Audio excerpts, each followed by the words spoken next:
Hello, everyone. Thank you for joining. I'm so happy to have you here. Today, we have a very important and sensitive topic to discuss. I've been working with different types of grief as a grief specialist and systemic coach. And I find that this topic is so underrepresented, even among grief specialists and grief groups. And this is the topic that people are often left alone with. So I would really like to use this opportunity to invite to explore more what is unique about this type of grief, how to cope, and how we can support others going through this. Okay, so we'll have about half an hour of a presentation and conversation. You're invited to type your comments or questions in the chat. I will see them throughout the webinar. And we'll have a little exercise in between. And we'll also have time for questions and answers in the end. So whatever you'd like to comment on or give feedback on, ask, you're welcome to do so. First of all, I would like to clarify the terminology we use because it can be confusing. So we'll talk about abortion, meaning that we'll talk about pregnancy termination. Doesn't matter what the reason was for that. And I know when people terminate their pregnancy for medical reasons, especially, they may refer to pregnancy loss, which is absolutely fine, of course. This webinar might be also useful for you. So you're very welcome to stay with us. And I can also recommend you to watch my webinar on grief after pregnancy loss. It's in my videos, so you're welcome to do so. It's more specific. And in this webinar, we'll address abortion as an intentional pregnancy termination, whatever the reason is. And I intentionally use the word abortion because it has a lot of negative connotations in society. I do think so. And I do think we need to normalize it and reduce the stigma around it. And so we'll refer to abortion, meaning pregnancy termination, without specifying the reasons behind it because they are all valid. And I find that many people don't really know what the reasons could be behind it or don't really realize how complex it can be. I just want to give you a very quick overview to sum it up, because I still encounter a very dangerous belief that it's just a spontaneous wish of a person and not to have a child. And that can be just really out of the blue, or it's not very conscious or not very well thought through, or it's just easy. And I think it's very harmful because the reality is I haven't seen any case in my work or in my private life a person would like to have an abortion in terms of that was on a wish list for the life. And I don't know the case where it was an absolutely easy decision and where the person didn't think about that after that. And I do think it's important to know the complexity of it. So behind medical and health reasons that are very common case, so it can be severe disease, either of a mother or of a fetus, of a future baby. It can be also age related. It can be family related or partner related. So it can be misunderstandings and unhealthy relationships and lack of safety. And it can happen by accident. So, for example, due to unprotected sex or when the accident happens during contraception, it can be also the result, unfortunately, and it's not that uncommon, of rape or forced pregnancy of different kinds. And it may be also the result of our personal choice because it's not the right time and we planned it differently and we want to pursue other goals in life at the moment, or we have other opportunities. And maybe we're just not ready, or we see it in a different way for us. And this is a totally valid reason because we do have a total, complete autonomy. Well, I would wish that everyone would have that. Another reasons could be also a stigma around having a baby, for example, if you don't have a partner or a certain age, or you find out that the child is of a certain gender, and in many cultures, only one gender is preferred or mostly preferred. And it can be also out of fear of being excluded from the community or being judged for being pregnant accidentally or being a potential single parent, because in many cultures, it is not seen as something favorable, or in some cultures, it's also maybe criminal. And there are also a lot of personal and social circumstances that can come up. For example, economic situation is not favorable and the life is unstable and there are many changes in security. Maybe something is going on in your country, in your region, politically and economically. So it all pays into the decision. And in many cases, it's all mixed or like all combined, or many things are combined. And it's okay to have any of those reasons or any other reasons. So they're all valid for making a decision. And this is why I always invite not to judge anyone for the decision they made, because we never know what the reasons behind it are. And they can be very complex. Yeah. So I would like to share an exercise with you to invite you to reflect. It doesn't matter if you are the one having experienced abortion at some point of your life, or you're the one who wants to learn about it, to have more understanding of it. I invite you to reflect on what you think about. Yeah, now you will see the exercise. What you think about when you hear the word abortion, or if you've been through it, what you feel or what you think about when you think about your experience with it. So what are your feelings? And of course, there can be many. Just pick up the biggest ones, the first one that come up to your mind. Take a minute or so. And for those watching your recording, you may want to stop the video now to do the exercise with us. Just write down the last one. We don't aim at having it very complete. And if you'd like to share, you can also type in the chat if you feel comfortable. Okay, so this is to see what is the immediate response, what comes up when we think about it. And there is no right or wrong answer. And let's see of what can be the most common feelings around that. I know it from my work with the clients and also studying and doing some research on that. So what I found is that I will share another slide with you. You can see that there are a lot of mixed feelings, or very different ones. I intentionally put it in a very chaotic way because there can be many more, and there's no particular way we should experience them, right? It's just a possibility. Those are the options, or those are the ones that I often encounter. And maybe you've seen something that you also experienced, or maybe you've seen something also here that you've written down in the exercise. As you can see, the most common ones that I hear most often is sadness, relief, guilt, doubt, sometimes anger. A lot of confusion can come with it, loneliness.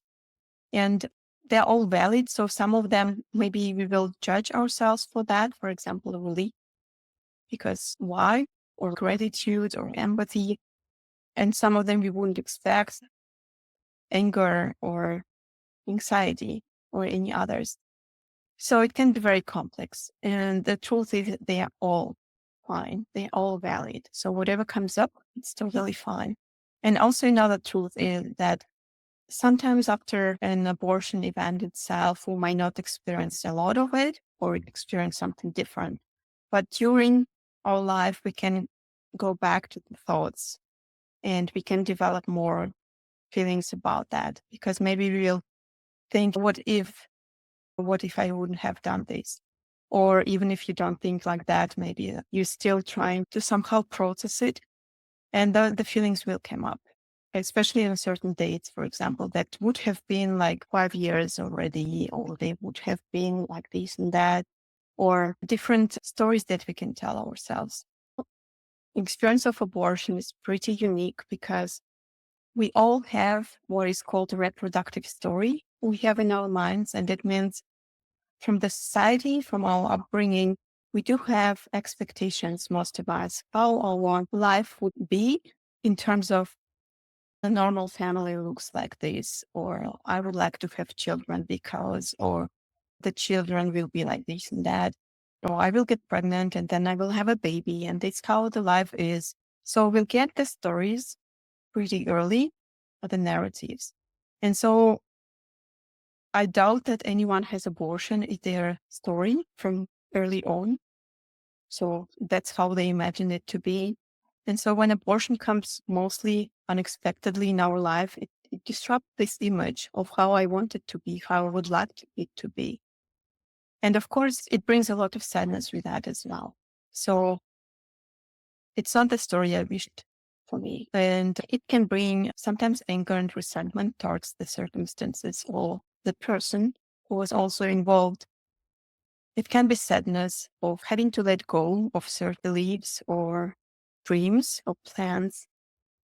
It can be guilt of what ifs paired with doubt a lot of times, or maybe of what I could have done differently. It can be also shame, and shame is usually coming from outside that we internalize because we do have in our society certain negative connotation with abortions in different regions in different way, but still I do think it's very common.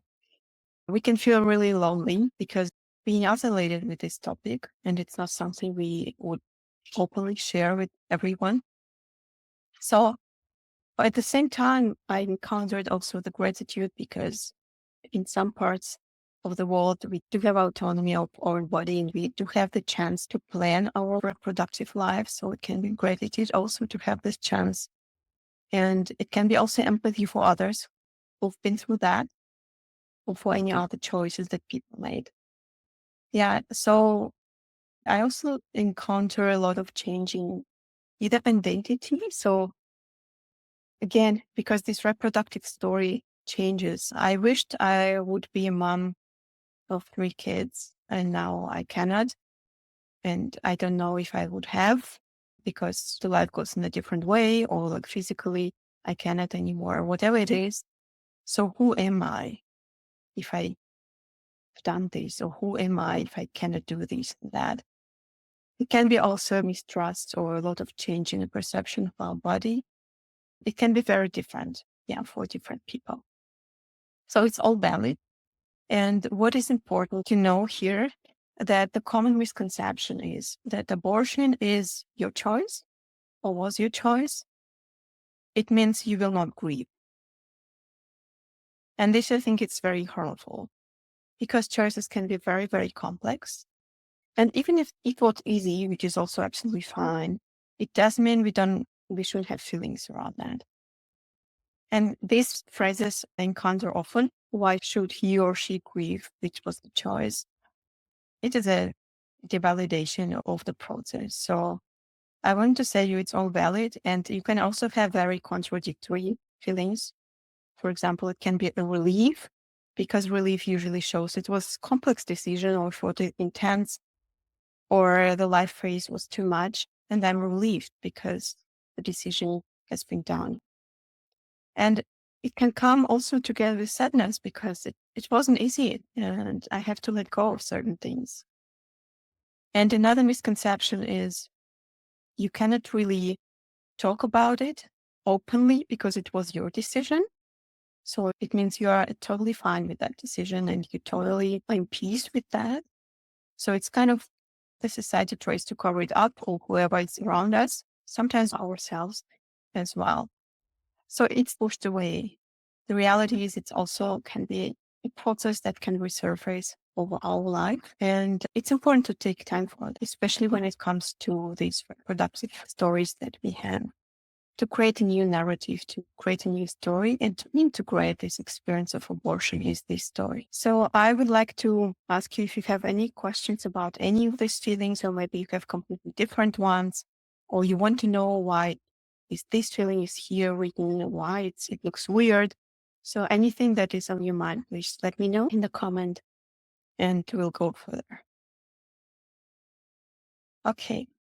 So the next one would be, and for those who've been to my events, you already know how much I like working with feelings and needs behind them, and I find it really crucial. We will not go very deep into that. For that, we'll have a workshop in a closed group. But I would like to say that all the variety of feelings the person may have, they have needs behind them. So the feelings are usually the signals of our bodies, of our minds, that something needs attention. It's like the feelings are signaling us, hey, look at it. I want to be seen. There's something I want to tell you. And that's why we try to recognize as many feelings as possible when we think of our own experience, because we want to know why are they there. It's not that some of them are bad or unuseful and we should get rid of them. No, they are our helpers, actually. They help us to recognize what is inside. And I will show you the example of that. So I would say sadness, one of the most common. And it's very complex one. It can include a lot of things. Most common is because the process closure of letting go, of accepting this part of your story, of other story, this grief is still there. And we need time to process it. And we also want to be seen in this. We will want to be the part of our lives, just the valid, seen and understood part of our life. And we can also be sad of having to make this closure, right? Because usually closure means we say goodbye to something. And it's hard. Even if it was right decision, it's hard to say goodbye to maybe our wish, to that phase of our life that made us make this decision, to that person that we were at the moment, maybe to the life situation we had. So there's a lot of sadness in this grief. That may be a lot of sadness. Again, even if it was planned and wanted to make an abortion. Yeah, relief is very common because for many people, unwanted pregnancy is related also to a lot of fear. What would happen to me if I have a child? Will I be judged? Will I be supported or not? How will I live? What will happen to my body? Will I be healthy? Will they be healthy? Or I cannot do it right now because my life circumstances just don't allow me. And any other things that you've seen before, how complex it can be. And of course, if the person has it all in their mind, all these potential reasons, it can be really, really heavy. And so when the decision is made, it can come with relief. Doesn't matter if it was easy or complex decision, it can bring relief. And it's totally fine to feel that way. But many people judge themselves for feeling relief because they think, okay, I should actually be sad or some other heavy feelings. But relief is totally fine because it was too much or it was intense. It was like as if we were carrying a baggage full of stones, maybe, or it was very heavy. And when we put this baggage off, it's a bit lighter. And it's totally fine to feel that and not judge ourselves for that. So guilt is very present. And sometimes it also comes because we didn't have time to processing and for closure with that. So it's been hidden somewhere and we didn't have time to look into it and forgive the circumstances, forgive the situation, forgive this accident that happened, forgive ourselves for this decision because it can be heavy for some. And to give ourselves this validation that, yes, it was the right decision given the circumstances. And yes, I have the right to do that. And it is the best I can do. And this is absolutely fine. Guilt can also be forced from outside, of course, because of external judgments. And here it's very important to see if you feel guilty, where does it come from outside, from inside. Usually it's also mixed. And to see how you can give yourself this acceptance, this closure. And often guilt comes from this helplessness. You couldn't really control the situation in many ways because not everything is out of control. It happens a lot with health issues, with accidental pregnancies, with life circumstances. So this guilt can be very, very heavy because there's so many things that we are not in control of. Doubts, this very famous what if and if only. And it's totally normal to have them, even if you were really sure about the decision or the person was sure about the decision. It's very natural to have them, especially later in life, because we sometimes get distance from that moment when we made the decision and it's less obvious why we did that. We may forget. And it's also this need to feel confident, yes, it was right for me to make this decision, even if we have all these complex feelings. It was correct. And a lot of loneliness about that because, again, for many, it's a taboo topic. I would say even for most.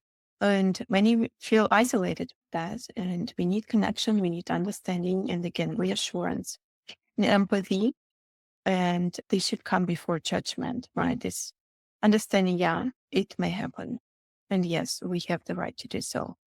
Well, when I say we have the right to do so, we have the right to decide. Of course, I talk about the cultures where it's allowed and normalized. I would wish it for everyone, for every person in the world. I know it's not always the case, unfortunately, but for those who are not given this autonomy and choice, of course, the isolation can be even worse. Yeah. So now I would wait if you have any comments on this. Feel free to type and then we'll move forward towards the last parts. Okay. So the question is what to do with that. And here I intentionally don't divide the people who experienced abortion themselves or maybe their partners, in the case that there was a partner or another person involved in that maybe have a different opinion on whether the pregnancy should be terminated or not. Both sides usually need some process of grief, and the strategies we will discuss, they may be applicable for everyone. So I'll invite you to think of that comes up when you think of abortion, these very strong or very present feelings, and what are the needs behind them. Yeah, because this is the base to understand what kind of coping strategies we need. Because with coping strategies, with ways to processes and comfort ourselves and to find new meaning or other meanings, we'll need to know what we want to address logically. And that's why I asked you about the most present feeling. And when you think about it and what might be the need behind it, we can find the ways to address it. It's kind of being a detective and digging deeper and then trying to serve this deeper need. And I will give you, of course, some examples. I want to share you very generic division of resources and strategies that I found to be helpful. I will not give you a lot of examples what to do. There are millions and they should be tailored to your needs. But I will give you a general overview and also connect them with the feelings you might have. I like to divide the resources we have or strategies we might use into groups. And I will go one by one and give examples of what can be done. Again, if you want to do this, it's helpful to go back to your needs and feelings to see what would be most helpful for you. And so the first is more working with your internal resources. So what you already have maybe and what you can use. One of the most simple things, but also very powerful over time is reframing. And that means to change the narrative we create around abortion, be it other person's abortion or our own abortion. And that means if our judgmental sentence comes up, if adopt comes up, if shame comes up, we can see what is the phrase, what is the narrative. For example, if there is some doubt, I should have done something differently or made a mistake or whatever it is, you can try to reframe it into, I made the best possible choice at the moment. It was very important for me to make this decision. So we're trying to find the healthier alternative to that, not to get stuck in those thoughts and to see it more objectively as far as we can, of course. Or when others say that you're a bad person, I would never do that. We can first ask, does this person have the right to have this opinion about that? Do they know my circumstances? And then you can also, again, reframe it into, it was my decision and I have the autonomy to decide. Yeah, it works with our sentences, our narratives, and with the narrative get from others around our situations. So it's useful to see what words we use, especially something with a lot of shame in it or a lot of guilt, or I'm a bad person because I haven't had another child and my only child is a single child, or I'm not a good person because I would have given so much love to this baby and the baby didn't even have a chance, or like I'm a bad person because I've been thinking about myself, or whatever it is. we need to find the core of that and reframe it in the way that is self-affirming and reassuring. Because if we made the decision, we reflected and it was the best decision. Yeah. So this is what we can do on a daily basis or whenever the thoughts come up to get you back to that situation and to give yourself permission to have this decision and to have permission to grieve also. And not saying, yeah, I need just to move on because it was my decision. I don't deserve to grieve. So self-compassion is a big one. But there are very simple examples for the moments when you are overwhelmed with what comes up or you're confused, you don't even know what you feel. Or maybe you're trying to understand another person, just to pause. Yeah, because a lot of grief sums up because we don't pause and we don't take time for this. And to really see what comes up. So it can be written down. And in my blog and on my Instagram, I think this week I will publish also several prompts how to do the journaling for this type of grief. So you can write whatever comes up. You can just sit with yourself and put the hand on your heart or on your belly and saying, okay, what's going on inside? And give yourself permission to feel that. Yeah, because a lot of judgment that we create for ourselves around these topics to move on, to live our life, or we are distracted by other people to not be sad or to get over. So self-compassion, that's a lot that we can do for ourselves. And the boundaries. Here we need a lot of internal strength sometimes to do that. And it's very, very important. First of all, because this topic, again, is not very well seen sometimes by others. But if you happen to talk to someone and if you are the one who is talking about it to someone who's been through abortion, please make sure you have health boundaries. It means you don't owe anyone an explanation about your decisions. And that's absolutely normal to protect your peace and to say, hey, I'm not discussing that. It's my personal decision. And I don't find it acceptable or I don't want to keep this conversation going. Whatever it is, the boundaries are there to protect our peace. And this is something we should do. And if we are the person who is communicating with others about that, to be very attentive to these boundaries because a lot of comments can be really hurtful. So let's be sensitive about that. And also supportive people. So we're going to the next one, supportive people, obviously people with similar experiences. That's why we do that too, the webinar and then the workshops and all the materials because of this feeling of isolation that we talked about that comes with abortion sometimes. And if you happen to have a supportive friends and family who will understand, of course, this is a gift. And here again, the boundaries, because sometimes we don't know who can be supportive with this topic and who don't. And I often hear that people say, especially when the topics are around pregnancies and having kids in the family, and if you've been through abortion and your friends, for example, are struggling to have a child, it can be very sensitive to talk about because there can be some even unintentional judgment or tension around that. Yeah, trying so hard and you didn't want to have it and so on. It can be also, of course, difficult with people of other generations or from other backgrounds, culture, or religion. So here we'll really need to be really careful and put our boundaries. And if we want to be that supportive person for others, first of all, of course, is to be exactly that, non-judgmental, compassionate, curious if they want to talk about it, and respecting the boundaries. And also activities, and activities can be anything, right? Self-care includes anything that makes you feel good because this is a very mixed experience for both the body and the mind, and everything that makes you feel good in your own body and with yourself to restore this sense of integrity of your body. In some cases, people have a negative view on their own body after abortion because it didn't work in the way they wanted or it disrupted a certain life story or whatever it is. So it's important to stick to your self-care little by little, giving you some comfort, giving your body some love and allowing yourself to do so.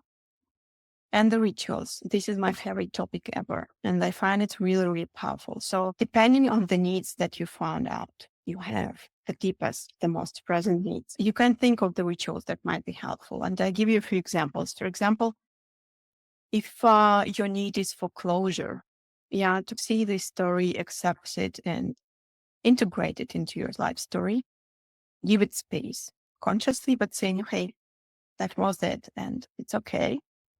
I will think about it sometimes, but it will not disturb me anymore. It can be a ritual of closure. It can be a ritual of letting go.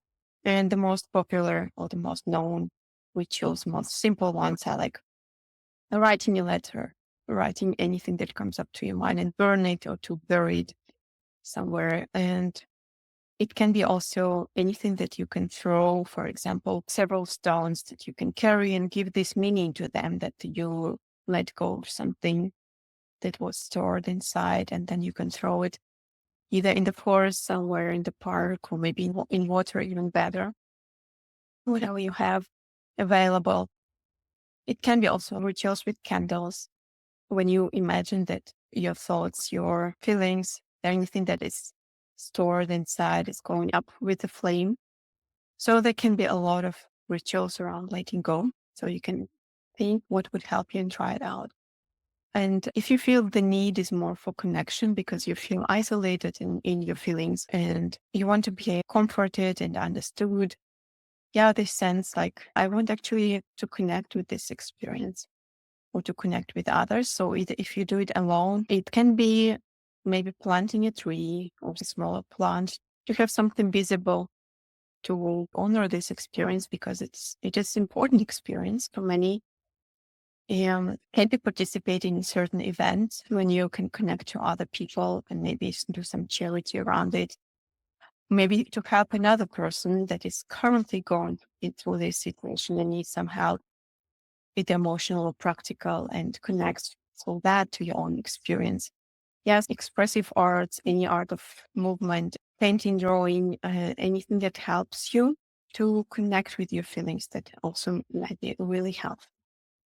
So the core of rituals or the sense of rituals is that we usually prepare for them, right? Even if it's like 30 seconds, we light a candle, we do this physically. And it means we take time for this. So this is a conscious activity we do. And this is the power of it because we don't push it away. We don't say, hey, it's not important or maybe later. We do this. And in this moment, we are present. And in these little moments, actually, it happens. The healing, the processing, the grief is seen. This is why I love rituals so much because they are the moments of this conscious processing, connecting, letting go, honoring whatever is important for you at the moment. So please look into that. Yeah. And of course, external resources, pretty obvious, like going to the groups, to the therapy, doing some coaching focused on grief. If that's available, there are a lot of educational resources on grief in general, not so many on abortion related grief, unfortunately. That's why I'm also doing that. Hopefully it will help someone. So anything that we can get from outside. And we can combine resources depending on what we need, what we have. And I always invite you to start small and see what can I do today? What can I do tomorrow? What can I do next week? How much time I want to spend on this and maybe allocate 10 minutes for this to do a little ritual, to do writing, to watch something. And just to say, hey, I know it's present in my life. It deserves my attention. And it's very valid. And I do want to look into this part of my life. Sometimes people like to structure what they tried, what they didn't try, what worked, what not. So you will also get this. You can print it out if you want. You can try different things and write down, your ideas and see what will work for you. It also can change over different times of our lives. One thing works today, tomorrow something else. So try it out because our process is unique. You remember those colorful, different mixed emotions that we had in the slides, and it will be unique for you. I call it sometimes like a cocktail of feelings, and everyone has their own cocktail. And the thing is that this cocktail can also change every day or in certain life phases, and it's totally fine. The most important thing is we look inside and say, hey, what is present? What does this feeling want to say me? What is the need behind that? And how can I address it? What do I need? Do I need to connect? Do I need to let go? Do I need to honor? And how I can do this with what I have available. Yeah, so I invite you to do so. And the most important thing is to continue integrating this into your life. It doesn't matter what the reasons were and are, not to judge others or yourself for that, and validating your own experience, validating your own choice. Because, of course, with the time, we can have different opinions, but we need to remember how it was at the moment and take that perspective as well. But also from the place where we are now, we can start to create a different narrative around that and integrating it in the way that, yes, this is the part of my life and it doesn't say anything about me as a person. It's an experience that I had, but I'm still whole. I'm still worthy. And with this said, I would like to thank you for your attention. It's a very general overview of the topic, and we'll dig deeper into our workshop next week to work more targeted on the feelings and the strategies and the narratives we have around that. And now I will open the room for questions or any comments. Please type them in the chat if you would like to share something. Yes, you're very welcome. Okay. Thank you so much for joining us, and please share it with anyone who might benefit from it, and you can find more resources. Also, free resources here in the description, you'll find the link. I'm so grateful you joined. If you have any comments or feedback, please feel free to leave them in the comments or send to me directly. I'm very happy to learn from you and to know how I can improve and to make information more accessible. Thank you so much, and be well.